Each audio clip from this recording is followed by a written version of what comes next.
ახალგაზრდა უფლებადამცველთა ასოციაციის ადვოკატი ფიქრია მახარაძე. პრემიერ-მინისტრს და სხვა თანამდებობის პირებს არ უნდა ეგონოთ თავი კანონზე მაღლა და მათ უნდა პატივისცენ კანონის უზენაესობას.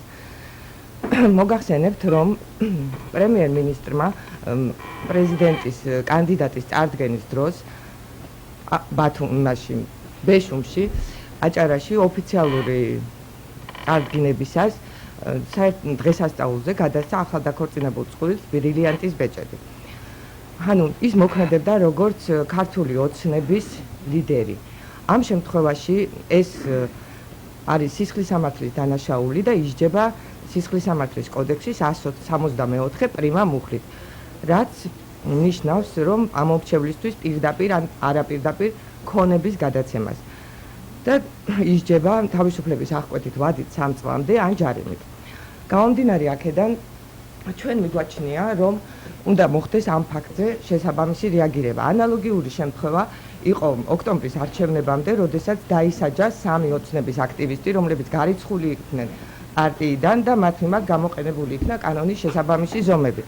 თუ ჩვენ ამ ფაქტზე რეაგირებას არ მოვახდენთ და არავინ არ მოახდენს რეაგირებას, ეს იქნება წამახალისებელი სხვა თანამდებობის პირებისთვის, სხვა ოცნების აქტივისტებისთვის და ეს გახდება პირდაპირ, ასე ვთქვათ, საყოველთაოდ ხასიათს მიიღებს და პირდაპირ ზეგავლენას მოახდენს არჩევნების შედეგებზე.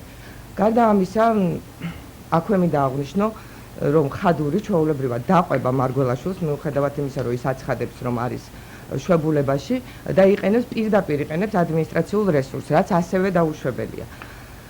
მინდა მივაქციო ყურადღება იმას, რომ თუ კანონი არ დაიცვას სულ ყველა, მათ შორის პრემიერ-მინისტრმა, მათ შორის სხვა თანამდებობის პირებმა აღარ ექნება კანონს უზენაესი ფორმა და საყოველთაო ხასიათს მიიღებს, რომ ჩვეულებრივი იქნება მისი დარღვევა არაერთჯერ თანამდებობის პირების მიერ, რასაც ადგილი ჰქონდა ადრეულ დროში, რასაც ყველა ებრძოდა.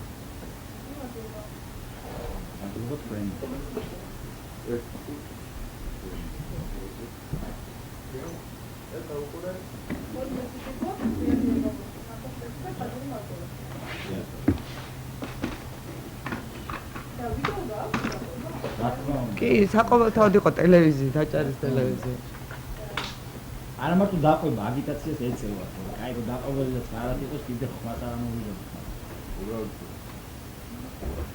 და პასუხი ის არის, რომ ვითომ შეგულებაშია და შეგულებაში რამდენად არის და თვალთმაქცობა, მაგიტომ ეწინააღმდეგებოდეთ იმ სისტემასთან. ანალოგიურად სახეები შეიცვალა და სისტემა გრძელდება. ესე საზოგადოება მაგისთვის წვეული არ უნდა დარჩეს. ჩვენ მაგაზე გამომახვილეთ აუცილებლად. ეს ადამიანები არიან კიდევ ის წლების მანძილზე საუბრობენ ადმინისტრაციულ რესურსის გამოყენებაზე. მათი მხრიდან მიგვაჩნია, რომ განსაკუთრებით ჯგუფი უსამართლობა არ გექნება.